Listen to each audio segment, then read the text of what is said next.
How is it that fusion and fission of atomic nuclei give rise to a net output of energy? It's a similar concept to how we get energy from chemical reactions. If I take hydrogen and oxygen and combust them to turn them into water, the atoms on average are much closer in the form of water than they were when they were just pure elemental hydrogen and oxygen.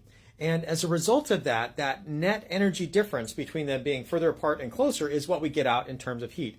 The same thing occurs when you combust organic material and turn that into carbon dioxide and water.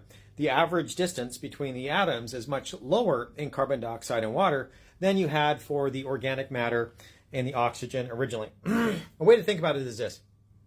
If I had just the hydrogen atom and I had the electron removed off to infinity, and then I had the proton and I took them together.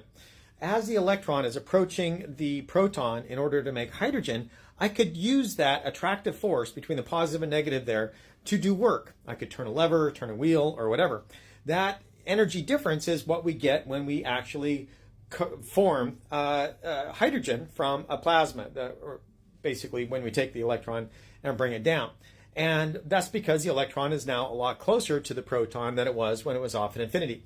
The same applies when I'm doing chemical combustion or something like that. The electrons are going to be much closer to the nuclei, and so you get net energy out.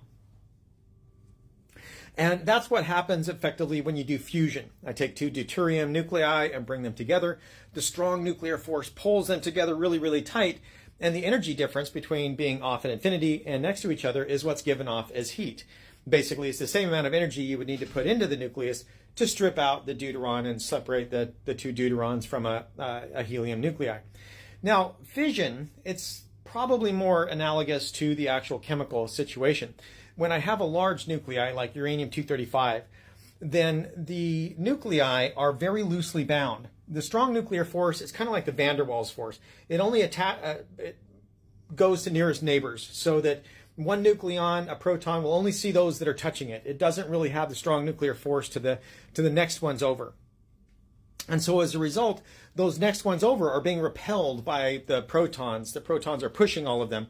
And the strong nuclear force is able to overcome that in these massive nuclei, but it does push them further apart. So when I split those nuclei apart and make a smaller nuclei, the nucleons on average are going to be a lot closer together. And so that energy difference between them being far and close is what's given off in fission. So thanks for that question. I appreciate it. You have a good day. Bye.